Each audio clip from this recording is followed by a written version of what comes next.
Hello friends, this is CA Uma Dhupar and welcome you all in Auditing with CA Uma Dhupar. So आज हम कर रहे हैं हमारा नया essay 250 Consideration of Laws and Regulation in an Audit of Financial Statements. आप सबको पता है जितनी भी entities हैं सबके अंदर कोई ना कोई laws and regulations होते हैं and this is the primary responsibility of the management to comply with all the laws and regulations. तो हमारा काम वहां पर बीइंग ऑडिटर क्या है? मिसस्टेटमेंट्स ढूंढना.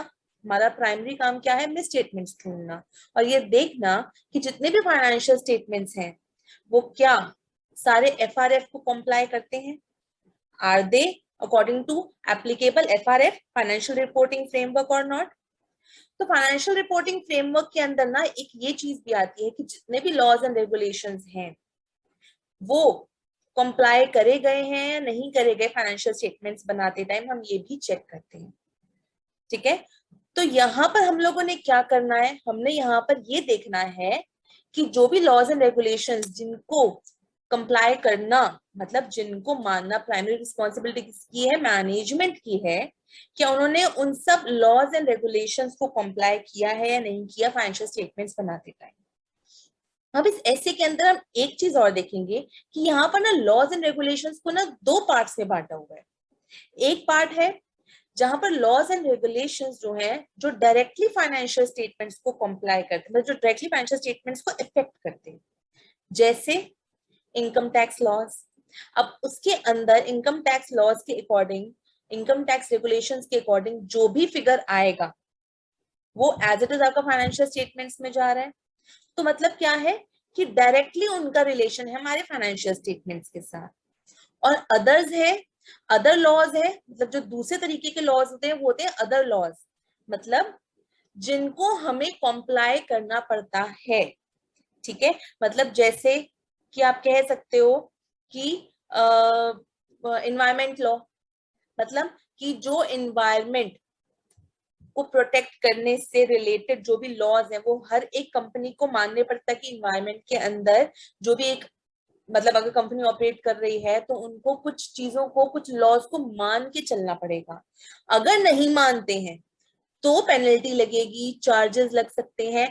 तो वो पेनल्टी और चार्जेस से बचने के लिए हर एक कंपनी उन लॉज को मानती है और अगर नहीं माना तो पेनल्टी लगेगी. तो ये है अदर लॉज जिनका इफेक्ट डायरेक्टली फाइनेंशियल स्टेटमेंट्स में नहीं पड़ता, पर हाँ हर एक ऑर्गेनाइजेशन को उन्हें कॉम्प्लाई करना पड़ता है.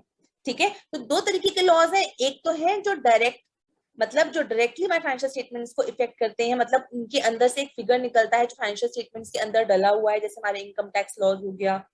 ठीक है, बाकी दूसरे लॉज होते हैं जो कि उस पर्टिकुलर ऑर्गेनाइजेशन को कंप्लाई करने, जैसे एनवायरमेंट से रिलेटेड लॉज हो गए, लेबर से रिलेटेड लॉज हो गए. ठीक है, अगर उन लॉज को कंप्लाई नहीं किया तो चार्जेस या पेनल्टीज लग सकती हैं. ठीक है, तो बेसिकली दो तरीके के यहाँ पर क्या है? लॉज हैं. अब आइए आगे बढ़ते हैं, इसमें हम शुरू करते हैं. तो हमारा ऐसे 250 क्या कहता है? देखो, हमारा ऐसे 250 ये कहता है कि दिस ऐसे डील्स विद क्या? Auditors responsibility. हमें पता है ना, हमें हर ऐसे की शुरुआत ऐसे ही करनी है कि this standard on auditing, this ऐसे डील्स विद ऑडिटर्स रिस्पॉन्सिबिलिटी, क्योंकि ऐसे में क्या बताता है कि ऑडिटर क्या क्या रिस्पॉन्सिबिलिटीज है. तो ये क्या कहता है कि ऑडिटर को सारे लॉज और रेगुलेशंस को कंसीडर करना है. कब? ऑडिट करते टाइम. किसका? फाइनेंशियल स्टेटमेंट्स का. कि ऑडिटर को सारे लॉज एंड रेगुलेशंस को कंसीडर करना है. तो इस ऐसे ने बेसिकली लॉज एंड रेगुलेशंस को दो पार्ट्स में डिवाइड कर दिया है. एक पार्ट जो डायरेक्टली इफेक्ट करते हैं हमारे फाइनेंशियल स्टेटमेंट्स को, जैसे कस्टम लॉज हो गए, हमारे इनकम टैक्स के लॉज हो गए. ठीक है, और दूसरे मतलब उन लॉज को कंसीडर करते हुए हम लोग क्या करते हैं? हम लोग कोई ऐसी फाइनेंशियल फिगर निकालते हैं जिसका इफेक्ट हमारे फाइनेंशियल स्टेटमेंट से पड़ता है. ठीक है, जैसे हमारा टैक्स कितना है जो हम इनकम टैक्स लॉस के अकॉर्डिंग निकालेंगे और वो हमारे फाइनेंशियल स्टेटमेंट्स में आएगा. ठीक है, अब दूसरी तरफ वो लॉज हैं जिनको हमें कॉम्प्लाई करना पड़ता है. ठीक है, जो फाइनेंशियल स्टेटमेंट से डायरेक्टली रिलेटेड नहीं है पर हमें, पर ऑर्गेनाइजेशन को उन्हें कॉम्प्लाई करना पड़ता है. 250 SA 250 सेज कि मैनेजमेंट की क्या रिस्पॉन्सिबिलिटी है। देखो मैनेजमेंट की रिस्पॉन्सिबिलिटी है, या फिर हम कह सकते हैं TCWG की, मैनेजमेंट या TCWG की ये रिस्पॉन्सिबिलिटी है क्या, टू इंश्योर करना कि जो एंटिटी के ऑपरेशंस कंडक्ट हुए हैं ना, they are conducted in accordance with these laws and regulations. ठीक है, तो जो एंटिटी के ऑपरेशंस हैं वो कंडक्ट हुए हैं इन accordance with these laws and regulations, including compliance with the provisions for laws and regulations that determine the reported amounts. और कोई अमाउंट अगर रिपोर्ट हुई है, जैसे इनकम टैक्स की कोई अमाउंट, तो उस अमाउंट को रिपोर्ट करने के टाइम पर सारे आपके लॉज एंड रेगुलेशंस कंप्लाई हुए। ठीक है, तो ये कंप्लाई करना किसकी रिस्पॉन्सिबिलिटी, ये रिस्पॉन्सिबिलिटी है मैनेजमेंट की। ठीक है, नाउ तीसरी चीज, ऑडिटर की क्या रिस्पॉन्सिबिलिटी है। मैनेजमेंट की रिस्पॉन्सिबिलिटी तो हो गया भाई क्या करना, कंप्लाई करना। ठीक है, किनसे, वो सारे रूल्स एंड रेगुलेशन से, सारे लॉज एंड रेगुलेशन से जो कि उस पर्टिकुलर एंटिटी के ऑपरेशंस के टाइम पर लगते हैं, और उन रूल्स एंड रेगुलेशंस, उन लॉज एंड रेगुलेशंस के साथ भी कंप्लाई करना है जो कि किसी रिपोर्टेड अमाउंट को, या आपने फाइनेंशियल स्टेटमेंट के अंदर कोई अमाउंट डिस्क्लोज करी हुई है, कोई अमाउंट रिपोर्ट करी हुई है, ठीक है, तो उससे रिलेटेड जो लॉज एंड रेगुलेशंस हैं उनके साथ भी कंप्लाई करना। ठीक है, पर ऑडिटर की रिस्पॉन्सिबिलिटी क्या है, ऑडिटर की रिस्पॉन्सिबिलिटी है कि ये ऐसे कहता है कि भाई ऑडिटर मैं आपको असिस्ट करूंगा, मतलब मैं आपको हेल्प करूंगा। This SA is design to assist the auditor, मतलब ऑडिटर को हेल्प करता है क्या बताने में, मटीरियल मिसस्टेटमेंट्स को आइडेंटिफाई करने में। ठीक है, जो कि हुई है due to non compliance of laws and regulations. मतलब दिस ऐसे हेल्प्स ऑडिटर क्या, कि वो मटीरियल मिसस्टेटमेंट आइडेंटिफाई करे, आइडेंटिफाइंग द मटीरियल मिसस्टेटमेंट्स कैसे, due to non compliance of laws and regulations. ना कंप्लाई करा मतलब अगर लॉज और रेगुलेशंस को कंप्लाई नहीं करा है तो मतलब क्या है कि अगर इंटेंशनली नहीं करा तो फ्रॉड है, अगर अनइंटेंशनली हो गया तो एरर है।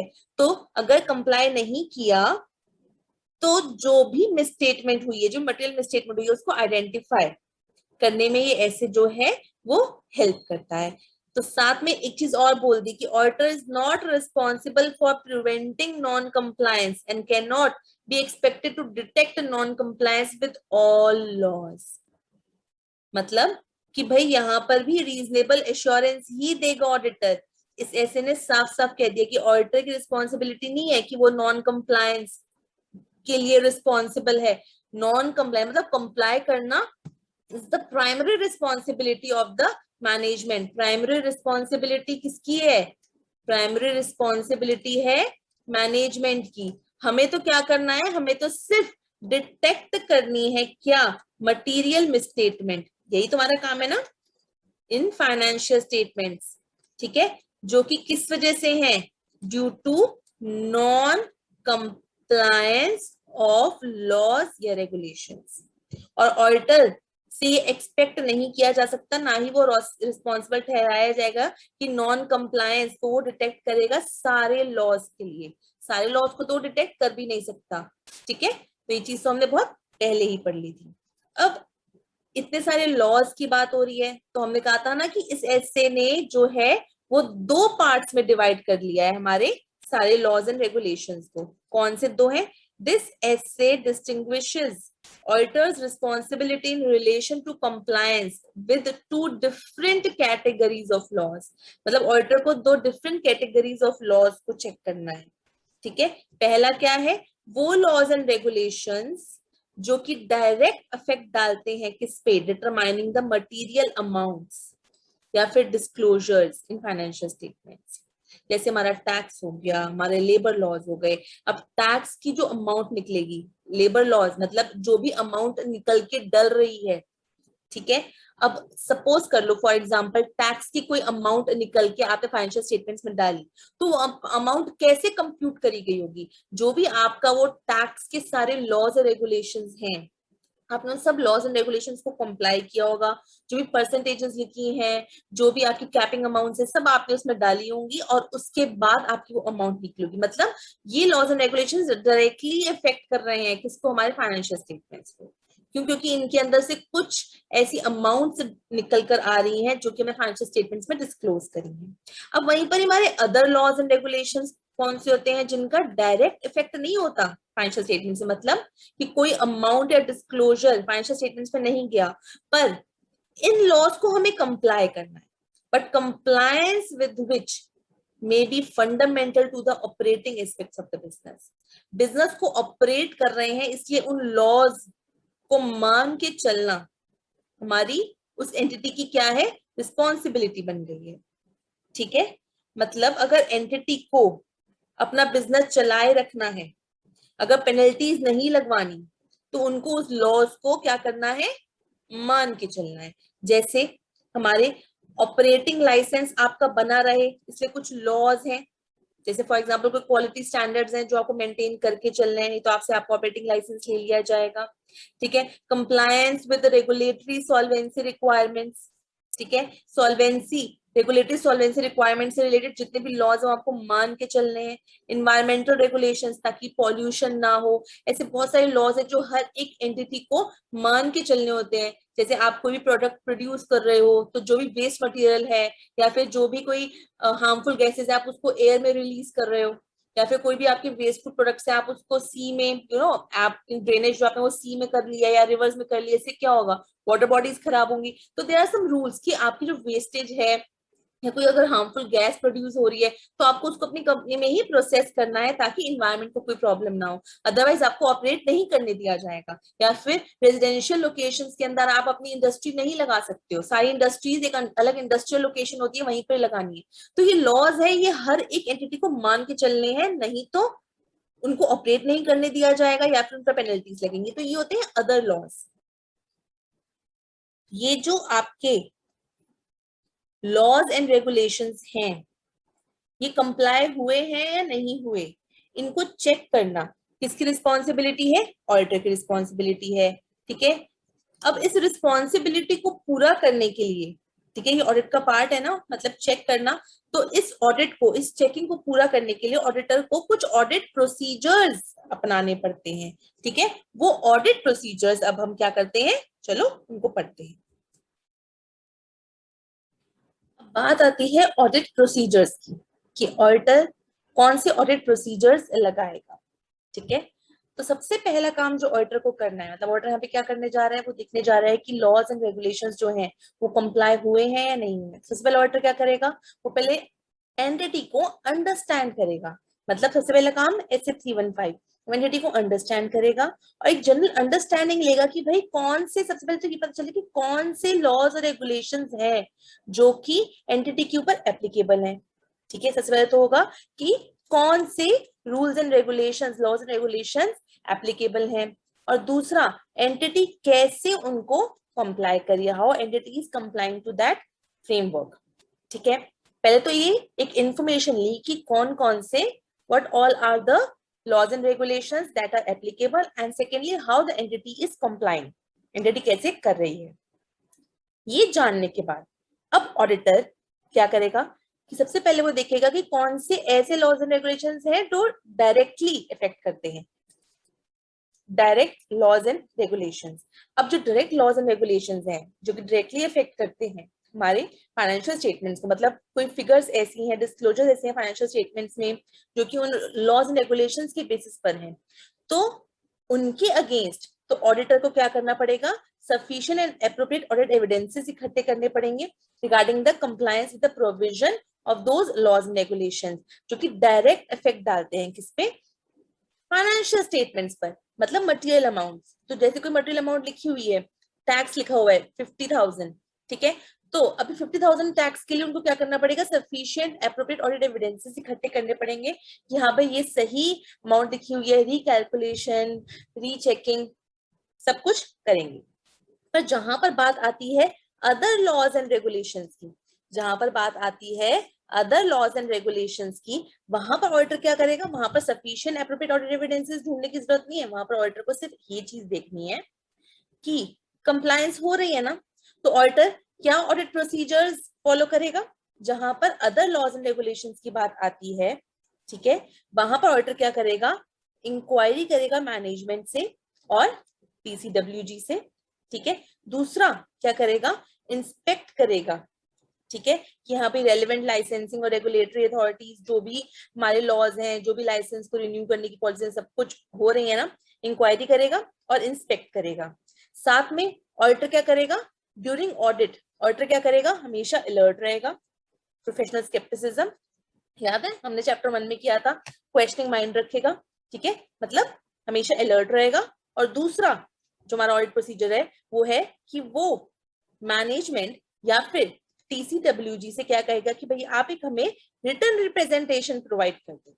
To provide return representation, auditors shall request management and TCWG to provide return representation कि all known laws and regulations, ठीक है, are complied with, at all known instances of non-compliance or suspected non-compliance which affects financial statements, कि भैया आप हमें बता दो कि ऐसे कौन कौन से लॉज एंड रेगुलेशन जिनको आपने कंप्लाई नहीं किया। तो इन शॉर्ट रिटर्न रिप्रेजेंटेशन वो लोग क्या कर रहे हैं, मैनेजमेंट टीसीडब्ल्यूजी से ले रहे हैं, ठीक है। तो ऑडिट प्रोसीजर्स में हमने क्या पढ़ा, पहले तो ऑडिटर क्या करेगा, पहले तो ऑडिटर फ्रेमवर्क समझेगा कि कौन कौन से एप्लीकेबल है। दूसरा कि कंपनी कैसे, एंटिटी कैसे उनको कंप्लाई कर रही है। तीसरा वो ये पूछेगा कि भाई जहां पर डायरेक्ट लॉज एंड रेगुलेशंस है वहां पर तो आपको एप्रोप्रिएट सफिशिएंट ऑडिट एविडेंसेस ढूंढने पड़ेंगे, पर जहां पर अदर लॉज एंड रेगुलेशंस हैं वहां पर आप मैनेजमेंट से इंक्वायरी कर सकते हो, इंस्पेक्ट कर सकते हो कि अगर लाइसेंस है तो वो कहीं एक्सपायर तो नहीं हो गया है, रिन्यू तो हुआ है, क्योंकि अगर आप लाइसेंस एक्सपायर हो चुका है तो आपने रिन्यू नहीं कराया तो पेनल्टी और चार्जेस लगेंगे, ठीक है। लाइसेंस आपका कब तक वैलिड है, लाइसेंस को लेने के लिए आपने सही प्रोसीजर ऑप्ट किया था, ठीक है, आप कोई ऐसा काम तो नहीं कर रहे हो कि आपका लाइसेंस जो है वो रद्द हो जाए, ठीक है। तो ये सब चीजें वो इंस्पेक्ट करेगा। साथ में क्या करेगा, वो हमेशा अलर्ट रहेगा, ठीक है। और मतलब प्रोफेशनल स्केप्टिसिज्म और रिटर्न रिप्रेजेंटेशन की बात करें, कहीं पर भी अगर आपने कंप्लाई नहीं किया तो आप मुझे रिटर्न रिप्रेजेंटेशन दे सकते हो, ठीक है। तो ये क्या है, ये ऑडिट प्रोसीजर है जो ऑडिटर करेगा। अब ऑडिट प्रोसीजर्स क्या होंगे अगर नॉन कंप्लायंस आइडेंटिफाई हो जाता है या फिर सस्पेक्ट हम करते हैं कि नॉन कंप्लायंस है। बट मैम ऐसे कौन से प्रोसीजर्स हैं, मतलब ऐसा कब हमें लगेगा कि भाई लॉज एंड रेगुलेशंस कंप्लाई नहीं हो रहे, कोई एग्जांपल्स, आओ पहले हम एग्जांपल्स करते हैं कि ऐसे कौन से इंस्टेंसेस, ऐसे कौन से केसेस होंगे जहां पर हमें ऐसा लगेगा कि भाई हाँ लॉज एंड रेगुलेशंस जो है वो कंप्लाई नहीं हो रहे, या इंडिकेशंस।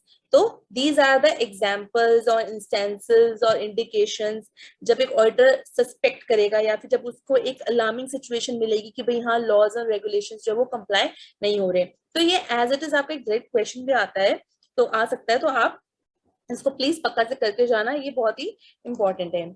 जैसे आप कह सकते हो पेमेंट फॉर अनस्पेसिफाइड सर्विसेज और लोन्स टू कंसल्टेंट्स, कोई ऐसी सर्विस या लोन जो आपने लिया ही नहीं, उसके लिए आप किसी कंसल्टेंट को या गवर्नमेंट एम्प्लॉय को, रिलेटेड पार्टी को पेमेंट कर रहे हो, ठीक है। आप कोई सेल की कमीशन या एजेंट्स कमीशन दे रहे हो जो कि एक्सेस में है, ठीक है, वहां पर एक अलार्मिंग सिचुएशन हो सकती है। आपने बहुत ही अलग प्राइस पर, जो मार्केट प्राइस है उससे बहुत ही अलग प्राइस पर आपने परचेज किया है, ठीक है। अनयूजुअल पेमेंट्स इन कैश, आपकी पेमेंट कैश में हुई है, ठीक है। या फिर आप कह सकते हो कि जो रिटेनरशिप की फीस है, ठीक है, जो एक्चुअल फीस होनी चाहिए आपने उससे बहुत ही ज्यादा पेमेंट करी है, मींस सीए की जो आपकी नॉर्मल एक चार्टर्ड अकाउंटेंट की एक जो आपकी नॉर्मल पेमेंट जा रही है आपने उससे हायर उसको फीस दी है।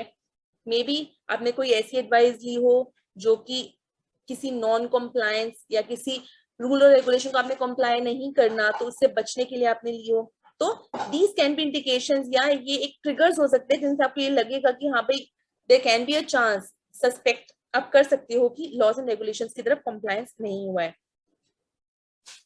आपने ऐसी कंपनीज के साथ ट्रांजैक्शंस करी हैं जो कि टैक्स हेवन एरियाज में रजिस्टर्ड है, ठीक है।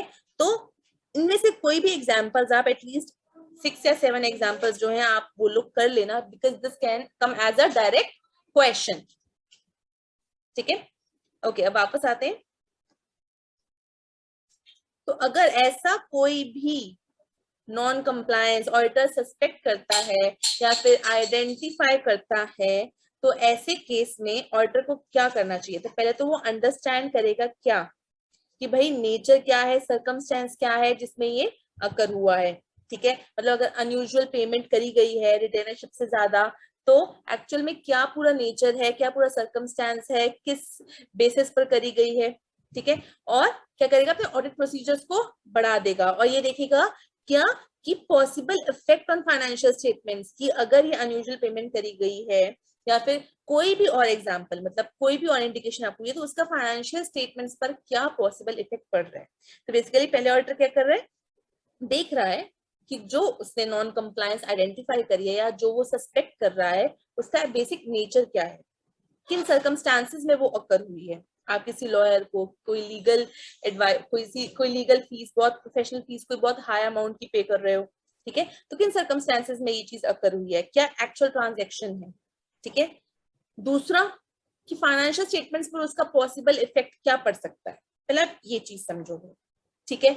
नेक्स्ट चीज आप क्या समझोगे कि ऑडिटर अगर कोई नॉन कंप्लायंस सस्पेक्ट करता है तो वो ये मैटर किसके साथ डिस्कस करेगा, टीसीडब्ल्यूजी के साथ और मैनेजमेंट के साथ।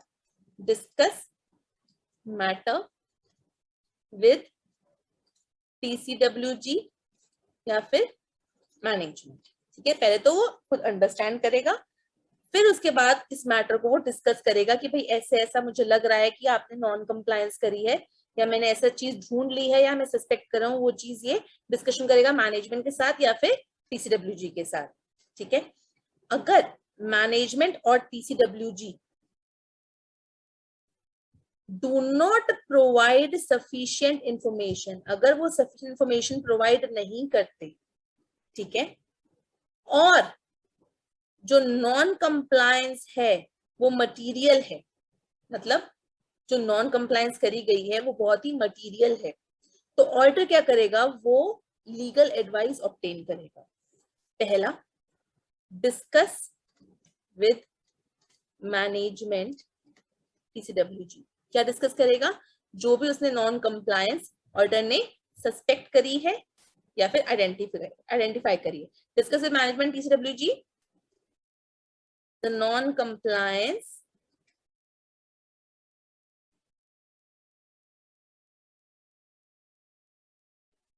सस्पेक्टेड और आइडेंटिफाइड। अगर तो भाई वो सही रिप्लाई कर देते हैं तब तो बढ़िया, बट अगर वो सफिशिएंट इंफॉर्मेशन प्रोवाइड नहीं करते, इफ मैनेजमेंट और TCWG does not provide or TCWG does not provide sufficient information, does not provide sufficient information, ठीक है, और and non compliance is material, और non compliance जो है वो material भी है, मतलब important भी है, बहुत material है, is material। तो ऐसे केस में क्या होगा, auditor shall consider to obtain legal advice, auditor shall obtain legal advice, क्योंकि लॉज और रेगुलेशंस की बात है तो लीगल एडवाइस लेनी चाहिए, ठीक है। एंड इसके बाद भी अगर sufficient information about suspected non compliance can not B obtain, एक तो auditor shall obtain legal advice और दूसरा auditor shall evaluate the effect of lack of sufficient appropriate evidence on auditor's opinion। Auditor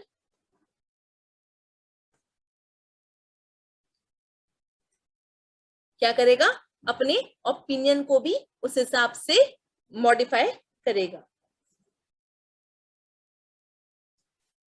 shall modify his opinion, मतलब या तो qualified या फिर adverse, depending upon कि उसका पॉसिबल इफेक्ट फाइनेंशियल स्टेटमेंट्स पर कितना है, ठीक है। और लास्ट में the auditor shall evaluate, auditor opinion पे जो इफेक्ट पड़ रहा है वो देखेगा। लास्ट में the auditor shall evaluate implication of non-compliance in relation to other aspects of audit, including auditor's risk assessment and reliability of written representation and take appropriate action। और finally वो क्या देखेगा कि अगर ये नॉन कंप्लायंस है, मतलब अगर आपको जो आपकी मैनेजमेंट है वो सही तरीके से रिप्लाई भी नहीं कर रही है और आपकी इस नॉन कंप्लायंस का कौन से अलग अलग आपके ऑडिट के एरियाज पर असर पड़ रहा है और आपकी जो रिटर्न रिप्रेजेंटेशन मिली है उस पर कितना फर्क पड़ रहा है, और उस बेसिस पर आप क्या करोगे, एप्रोप्रिएट एक्शन लोगे। ऑडिटर क्या करेगा, चेक करेगा, इवैल्यूएट करेगा, क्या क्या इवैल्यूएट करेगा,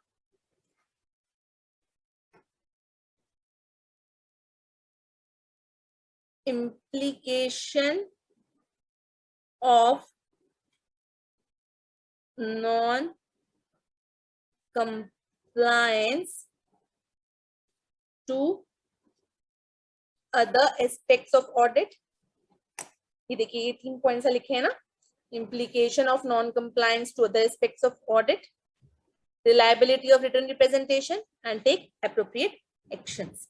Implication of non-compliance to other aspects of audit, reliability of written representation and last will take appropriate action. कि इन सब के अकॉर्डिंग मुझे ऑडिट प्रोसीजर्स और लगाने चाहिए, मुझे रिटन रिप्रेजेंटेशन एक बार डिस्कशन करनी चाहिए, या फिर मुझे अपने ओपिनियन को मॉडिफाई करना चाहिए, इन सब तरीकों से। अब लास्ट आता है हमारा कि भाई हमने सब कुछ अब पता कर लिया, तो अब हम इस चीज को रिपोर्ट कैसे करेंगे। रिपोर्टिंग बेसिकली 3 चीजों पे है। आपने आइडेंटिफाई कर लिया, आपने सस्पेक्ट करा है कि नॉन कंप्लायंस, आपने या तो आइडेंटिफाई किया या आपने सस्पेक्टेड आपकी नॉन कंप्लायंस है, तो ऐसे केस में अब आप क्या कर रहे हो, पहले तो आपने ऑडिट प्रोसीजर्स लगाए, ठीक है। आपने जो आपके वो लॉज एंड रेगुलेशंस थे जो डायरेक्टली रिलेटेड थे आपकी फाइनेंशियल स्टेटमेंट से, उनके लिए अगेंस्ट आपने सफिशिएंट एप्रोप्रिएट ऑडिट एविडेंसेस ढूंढे। अदर लॉज एंड रेगुलेशंस के अगेंस्ट आपने प्रोसीजर्स फॉलो करे, जैसे कि आपने इंक्वायरी करी, आपने इंस्पेक्ट किया कि भाई सारे लॉज एंड रेगुलेशंस जो है वो कंप्लाई किए गए हैं नहीं किए गए हैं, ठीक है। एंड आपने अगर कोई नॉन कंप्लायंस सस्पेक्ट कर ली, आपने आइडेंटिफाई कर ली, तो ऐसे केस में आपने क्या किया, अगर तो आपको कोई भी नॉन कंप्लायंस नहीं मिली तो फाइन, अगर आपको नॉन कंप्लायंस मिल गई, आपने सस्पेक्ट करी या फिर आपने आइडेंटिफाई कर ली, तो ऐसे केस में आप क्या करोगे, ऐसे केस में आप सबसे पहले अंडरस्टैंड करोगे कि किस नेचर की नॉन कंप्लायंस है, उसका फाइनेंशियल स्टेटमेंट्स पे कितना इफेक्ट पड़ रहा है। दूसरा, आप उसको डिस्कस करोगे मैनेजमेंट से, टीसीडब्ल्यूजी से, ठीक है। और अगर आपको टीसीडब्ल्यूजी ने सही इंफॉर्मेशन प्रोवाइड कर दी कि भाई ये नॉन कंप्लायंस है, हमने इसके अगेंस्ट ये प्रोसीजर्स लिए हैं और ये इसके इम्प्लीकेशंस हैं, तो ठीक है, फाइन। अगर मैनेजमेंट ने आपको सही इंफॉर्मेशन प्रोवाइड नहीं की, ठीक है, तो आप ऐसे केस में क्या करोगे, ठीक है, और आपकी नॉन कंप्लायंस मैंडेटरी भी है, तो आप क्या करोगे, मतलब मटेरियल भी है, तो आप क्या करोगे, लीगल एडवाइस बाहर से ले सकते हो और अपने ओपिनियन को मॉडिफाई कर सकते हो। साथ में आप क्या इवैल्यूएट करोगे कि भाई जो आपकी नॉन कंप्लायंस है उसका आपके बाकी अलग अलग जो आपने ऑडिट किए हैं, जो अलग एस्पेक्ट्स है, जो आपने रिस्क असेस किए हैं, रिस्क असेसमेंट पर आपका जो डिफरेंट एरियाज हैं ऑडिट के, उनके रिस्क असेसमेंट पर कोई फर्क तो नहीं पड़ रहा। रिलायबिलिटी ऑफ रिटर्न रिप्रेजेंटेशन, जो रिटर्न रिप्रेजेंटेशन मिली है वो रिलायबल है या नहीं है, और ऑन दिस बेसिस आप एप्रोप्रिएट एक्शन लो। मतलब देखिए जी, आपके ऑडिट प्रोसीजर में ये हो गया आपका स्टेप 1। आपने जनरल चेक करने गए कि लॉज एंड रेगुलेशंस कंप्लाई हो रहे हैं या नहीं हो रहे। दूसरा, कंप्लाई हो रहे हैं तो बहुत बढ़िया, अगर आपको पता चल गया कि भाई कंप्लाई नहीं हो रहे, ठीक है, स्टेप 2, तो आपका ऑडिट प्रोसीजर क्या होगा, वो है ये, ठीक है। एंड फाइनली अगर आपको पता चल गया कि भाई कुछ नॉन कंप्लायंसेस निकले हैं, आपने आइडेंटिफाई कर लिए हैं, आपने सस्पेक्ट किए हैं, तो आप उनको रिपोर्ट कैसे करोगे? तो आप उनको रिपोर्ट कैसे करोगे? ये आपका 7। तो रिपोर्टिंग में तो भाई आती है तीन चीजें। पहला, आप टीसीडब्ल्यूजी को से रिपोर्ट करोगे, ठीक है, और अगर टीसीडब्ल्यूजी उस नॉन कंप्लायंस में इन्वॉल्व है तो आप हायर अथॉरिटीज को रिपोर्ट करोगे। दूसरा, ऑडिट रिपोर्ट के अंदर आप कैसे इस चीज को डालोगे, ठीक है। और लास्ट है आपका, तीसरी आपकी चीज क्या है कि आप नॉन कंप्लायंस को रेगुलेटरी एंड इन्फॉर्मेंस अथॉरिटीज को कैसे रिपोर्ट करोगे। Reporting of non compliance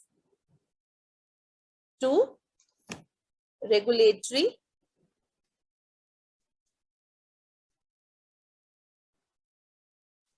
and enforcement authorities, ठीक है। आइए चलिए इसको देखते हैं।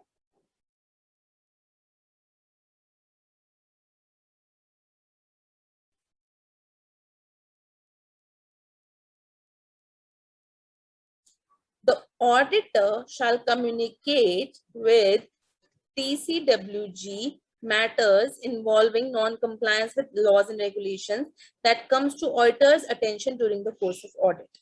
तो ऑडिटर क्या करेगा? सबसे पहली चीज ऑडिटर क्या करेगा? सबसे पहली चीज कम्युनिकेट करेगा टीसीडब्ल्यूजी को, ठीक है। अब अगर बाय चांस जो आपकी नॉन कंप्लायंस है वो इंटेंशनल है, if non compliance is intentional, non-compliance is believed to be intentional and material, intentional भी है material भी है, the auditor shall communicate the matter to TCWG as soon as possible, ठीक है। स्टेप 2। स्टेप 3, अगर आपकी मैनेजमेंट और TCWG ही involve है, if auditor suspects that management and TCWG are involved in non-compliance, तो ऐसे में ऑडिटर क्या करेगा? Auditor shall communicate the matter to next level authority.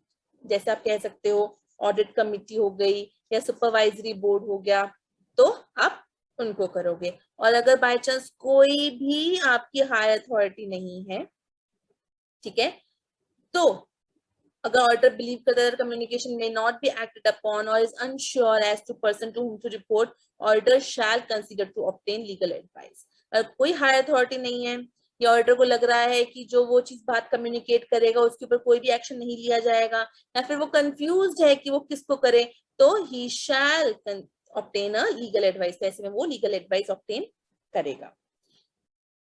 Short में क्या हुआ कि सबसे पहले जो भी उसने नॉन कंप्लायंसेस को सस्पेक्ट किया है, आइडेंटिफाई किया, उनको टीसीडब्ल्यूजी को जाके कम्युनिकेट कर देगा।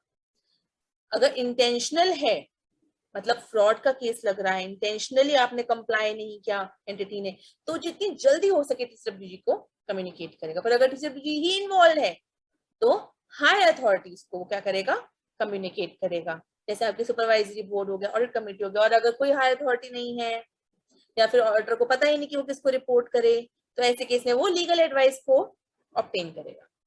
अब दूसरा यहाँ पर कि ऑडिटर अपनी रिपोर्ट के अंदर इस नॉन कंप्लायंस को कैसे रिपोर्ट करेगा, कैसे डालेगा, ठीक है। सो पहली चीज कि अगर ऑडिटर को लगता है कि नॉन कंप्लायंस हुई और नॉन कंप्लायंस मटीरियल है, ठीक है, तो क्या करेगा? ऐसे 705 को बेसिस रखते हुए अपने जो ऑडिटर की रिपोर्ट है उसमें अपने ओपिनियन को क्वालिफाई कर लेगा या एंडोर्स कर लेगा, ठीक है। पर अगर बाय चांस, ठीक है, ये तो हो गया पॉइंट ए, पर अगर बाय चांस मैनेजमेंट या टीसीडब्ल्यूजी ऑडिटर के स्कोप को लिमिट कर देते हैं, मतलब उसको सफिशिएंट एंड एप्रोप्रिएट एविडेंस ढूंढने ही नहीं देते कि नॉन कंप्लायंस हुई है या नहीं हुई है, वो मटेरियल है या नहीं है, तो ऑडिटर या तो क्वालिफाइड ओपिनियन देगा या फिर अपने ओपिनियन को डिस्क्लेम कर देगा, ठीक है, इफ मैनेजमेंट या TCWG limits the scope of audit, या फिर उसको ऑडिट एविडेंस ढूंढने से रोकते हैं, ठीक है।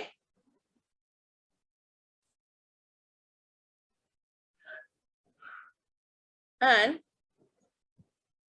Auditor is not able to evaluate whether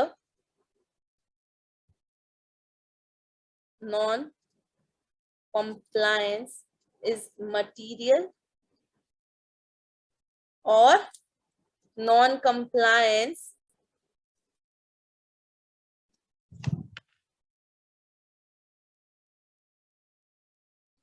have occurred or not.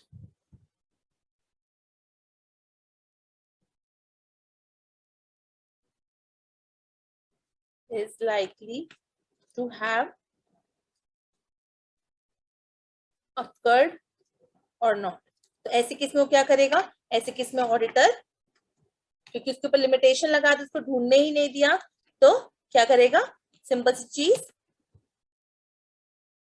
Modify कर लेगा, या तो अपने ओपिनियन को क्वालिफाई करेगा या फिर डिस्क्लेम करेगा। क्वालिफाई मतलब कि हाँ भाई बहुत छोटा सा कोई लॉ था, मतलब आपको खुद ही पता है कि बहुत छोटा सा कोई लॉ या रेगुलेशन है, उसको कंप्लाई नहीं किया, उसका इतना कोई बहुत बड़ा ना इफेक्ट भी नहीं है, तो आप सीधा क्वालिफाई कर दो। पर आपको लग रहा है कि भाई बहुत मतलब ऐसा कोई लॉ था जिसका पूरे फाइनेंशियल स्टेटमेंट्स पर इफेक्ट पड़ सकता है, और आपको मैनेजमेंट नहीं पता करने दे रही कि वो लॉ जो है वो मटेरियल है नहीं है, या फिर कितना उसका पॉसिबल इफेक्ट है, तो आपने सीधे से अपने ओपिनियन को डिस्क्लेम कर दो। नॉर्मल केसेस में तो क्या है कि ऑडिटर नॉन कंप्लायंस ढूंढा, आप उसके अगेंस्ट ऑडिट प्रोसीजर्स लगाओ, आप उसके अगेंस्ट मैनेजमेंट से बात करो, आपने ऑडिट एविडेंसेस ढूंढे, तो आप अपने ओपिनियन को क्वालिफाई करोगे या फिर आप एडवर्स ओपिनियन दोगे, ठीक है। पर अगर आपको मैनेजमेंट ढूंढने ही नहीं दे रही है, ठीक है, तो आप क्या करोगे, सीधा डिस्क्लेम कर दोगे, ठीक है, या फिर अपने ओपिनियन को क्वालिफाई दे दोगे। मतलब अगर तो बहुत छोटा इफेक्ट है, अगर वो आपका परवेजिव नहीं है तो आप क्वालिफाई कर दोगे, पर अगर वो परवेजिव है, पूरे फाइनेंशियल स्टेटमेंट्स पे इफेक्ट डाल रहा है और आप मैनेजमेंट ढूंढने ही नहीं दे रही कि वो इफेक्ट डाल रहा है नहीं डाल रहा है, तो आप डिस्क्लेम कर दोगे, ठीक है। यहाँ पर तो देखो भाई सीधी सी बात थी ना, आपको पता चल गया कि नॉन कंप्लायंस है, अगर तो वो परवेजिव है, मटेरियल है और परवेजिव है तो एडवर्स दो, अगर वो मटेरियल है पर परवेजिव नहीं है तो क्वालिफाइड ओपिनियन दो। इस केस में मैनेजमेंट को ढूंढने ही नहीं दे रही, पर आपको पता है कि भाई बहुत छोटा सा लॉ है, तो क्वालिफाइड करके खत्म कर दो। पर आपको लग रहा है कि भाई नहीं तो बड़ा लॉ है, या मैनेजमेंट आपको ढूंढने ही नहीं दे रही है, आप पता ही नहीं कर पाए, तो डिस्क्लेम कर दो। लास्ट है आपका कि भाई मैनेजमेंट ने आपको कुछ नहीं कहा, मैनेजमेंट तो भाई बहुत अच्छी है, पर ऑडिटर जो है वो नॉन कंप्लायंसेस के बारे में, मतलब क्यों मटेरियल है नहीं है, वो आपके अकर हुए नहीं हुए, ये किन्हीं circumstances because of limitations imposed by circumstances ऐसे बन गए कि आप नहीं पता कर पा रहे हो, मैनेजमेंट ने कुछ नहीं किया, ठीक है। तो ऐसे केस में limitation imposed on auditor due to circumstances, तो ऐसे केस में आप क्या करोगे, ऐसे केस में सीधी सी बात है, अपने ओपिनियन को उस हिसाब से मॉडिफाई कर लोगे, ठीक है। थर्ड केस है रेगुलेटरी इन्फॉर्मेंस अथॉरिटीज, मतलब कोई सपोज कोई थर्ड पार्टी है, ठीक है, जिनसे कि वो लॉज या रेगुलेशंस रिलेटेड है, कोई इन्फॉर्मेंस अथॉरिटीज है जिन्होंने वो लॉज इन्फोर्स किए हैं, जो मेन अथॉरिटी है जिसकी वजह से वो लॉज उस एंटिटी पे इन्फोर्स हुए हैं, तो अगर वो लॉज कंप्लाई नहीं करे जा रहे, तो क्या ऑडिटर को उस पर्टिकुलर जो थर्ड पार्टी है, जो अथॉरिटीज हैं, उनको किस तरीके से कम्युनिकेट करना चाहिए, करना भी चाहिए या नहीं करना चाहिए। Last is documentation, auditor document करेगा क्या सब चीजें, ऑडिटर डॉक्यूमेंट करेगा जो भी उसने नॉन कंप्लायंसेस के अगेंस्ट एविडेंसेस इकट्ठे करें, ठीक है, जो भी उसने आइडेंटिफाई करा है, जो भी ऑडिट प्रोसीजर्स हैं, साथ में उसकी जो मैनेजमेंट और TCWG के साथ डिस्कशन हुई है, ठीक है, उनको डॉक्यूमेंट करेगा। So in short this was our essay 250. Thank you everyone. Bye.